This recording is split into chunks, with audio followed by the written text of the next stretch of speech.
अस्पताल स्थित सभागार में राष्ट्रीय डेंगू दिवस के मौके पर कार्यक्रम का आयोजन किया गया। कार्यक्रम में मुख्य रूप से civil surgeon doctor SP Mishra उपस्थित थे। कार्यक्रम में डेंगू को लेकर स्वास्थ्य कर्मियों के साथ चर्चा की गई। इस दौरान सिविल सर्जन ने बताया कि प्रत्येक वर्ष की भांति इस वर्ष भी 16 मई 2025 को राष्ट्रीय डेंगू दिवस पर विभिन्न जन जागरूकता कार्यक्रमों का आयोजन किया गया। डेंगू एक वायरल रोग है जो संक्रमित मादा एडिस मच्छर के काटने से होता है। क्योंकि इस बीमारी का अभी तक कोई टीका उपलब्ध नहीं है, इसलिए साफ सफाई, जल जमाव से बचाव और जन जागरूकता ही एकमात्र उपाय है। जिला क्षय रोग कार्यालय द्वारा डेंगू दिवस पर रैली, कार्यशालाएं, विद्यालयों में जागरूकता कार्यक्रम और घर घर जाकर कंटेनर सर्वे और मच्छर जनित स्थलों की पहचान जैसी गतिविधियां संचालित की गयी। डेंगू के प्रमुख लक्षणों में तेज बुखार, सिर दर्द, आंखों के पीछे दर्द, मांसपेशियों में दर्द, त्वचा पर चकत्ते, उल्टी आदि शामिल है। उन्होंने जनता से अपील की कि घर के आसपास पानी जमा न होने दें, पुराने टायर और बेकार वस्तुएं हटा दें और सप्ताह में एक दिन सूखा दिवस अवश्य बनाएं। जिला अंतर्गत वर्ष 2024 में कुल 9 डेंगू पॉजिटिव केस मिले थे, जिनमें से सभी का सफलतापूर्वक इलाज किया गया। आगामी जुलाई माह से पूरे जिले के सभी वार्डों में वेक्टर सर्वे कार्य प्रारंभ किया जाएगा। प्रजनन स्थल को नष्ट करना ही एकमात्र उपाय है। जन समुदाय डेंगू से बचाव के प्रति जब तक सजग नहीं होगा तब तक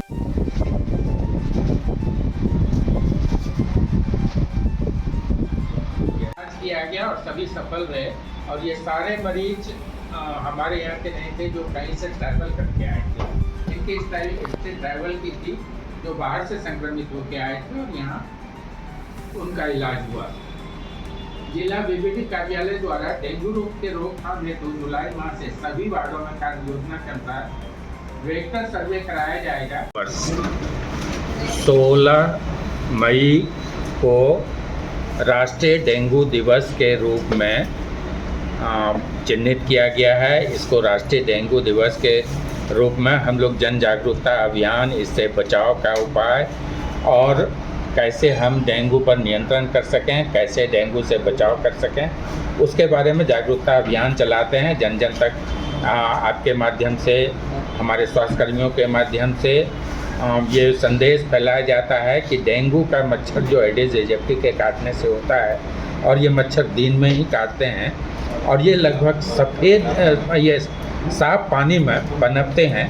तो कम से कम जहाँ पानी का जमाव हो रहा है, हम वैसे स्थानों को नष्ट करें, वहाँ पानी का जमाव नहीं होने दें। और एक प्रत्येक सप्ताह शनिवार रविवार को ही हम अगर एक दिन सूखा दिवस के रूप में बनाएं, उस दिन हम अपने छुट्टी के दिनों का उपयोग अपने घरों में जितने भी आसपास जमे हुए बर्तनों में पानी है, जैसे टायर हो गया, कूलर हो गया, हमारे टंकी हो गए या और कोई ऐसे छोटे गड्ढे हैं जहां हमारे पानी जमा है, तो हम उसको साफ करने में उसका उपयोग करें और हम उसको ड्राई डे, सूखा दिवस के रूप में उसको मनाएं। और हम मच्छरों को पनपने से रोकें, मच्छर के काटने से बचें।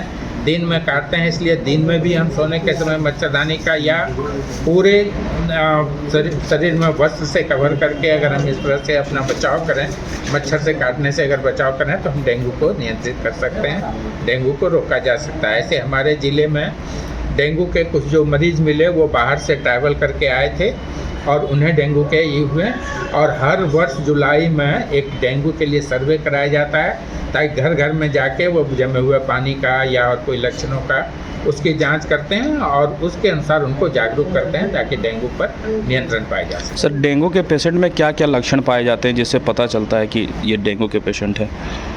देखिए, ये वायरस से फैलने वाली डिजीज है और चूँकि इसका कोई टीका नहीं है, इसलिए बचाव आवश्यक है। लक्षण जो सामान्य लक्षण होते हैं, जैसे हाई फीवर आना, शरीर में दर्द होना, जोड़ों में दर्द होना, और इसका जो दिक्कत कठिनाई तब होती है जब ब्लीडिंग होती है ना, गम से ब्लीडिंग होती है, मुंह से, या कभी कभी जीआई ब्लीडिंग भी होती है या और अन्य जोड़ों में भी ब्लीडिंग होती है।